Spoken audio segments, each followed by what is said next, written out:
आजकल के इंटरनेट के जमाने में हमारे सारे काम ऑनलाइन शुरू हो गए हैं। साथ ही पिछले कुछ सालों में कई राज्य सरकार और केंद्रीय मंत्रालयों ने भी ई गवर्नेंस के युग में प्रवेश करने के लिए बड़ी संख्या में पहल की है।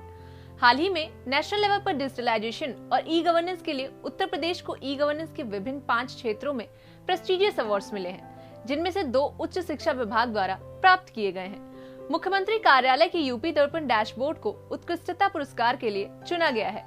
बता दें कि दर्पण डैशबोर्ड पोर्टल केंद्र सरकार के डिजिटल इंडिया मिशन का अहम हिस्सा है।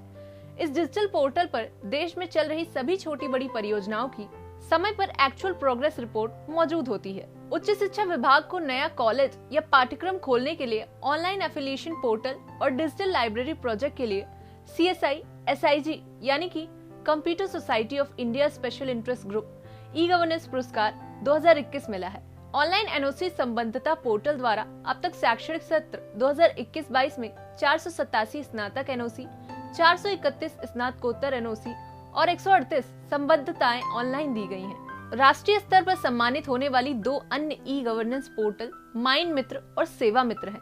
माइंड मित्र ऑनलाइन खनिज प्रबंधन, ऑनलाइन ट्रांजिट पास, ऑनलाइन नागरिक और किसान सेवाएं जैसे ऑनलाइन लाइसेंस, परमिट, पट्टा और पंजीकरण आदि अवैध खनन की रोकथाम तथा कानूनी खनन को प्रोत्साहित करने की सुविधा के लिए एक ऑनलाइन मंच है।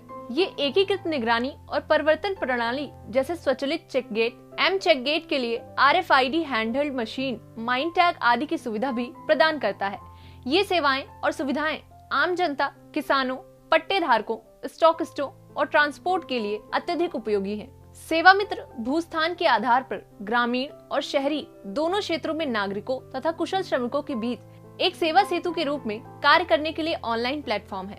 ये पुरस्कार 23 जनवरी को MNIT प्रयागराज में एक समारोह में प्रदान किए जाएंगे। आपकी जानकारी के लिए बता दें, ई गवर्नेंस या फिर स्मार्ट गवर्नेंस के तहत सभी सरकारी कामकाजों को ऑनलाइन कर दिया जाता है, जिससे जनता घर बैठे विभिन्न कार्यों के लिए ऑनलाइन अप्लाई कर सकती है। सबसे खास बात यह है कि ई गवर्नेंस द्वारा होने वाली सरकारी कार्यों की एक समय सीमा निर्धारित कर दी जाती है, जिससे सरकारी कार्यों में होने वाले लेट लतीफी और भ्रष्टाचार पर रोक लगाई जा सके।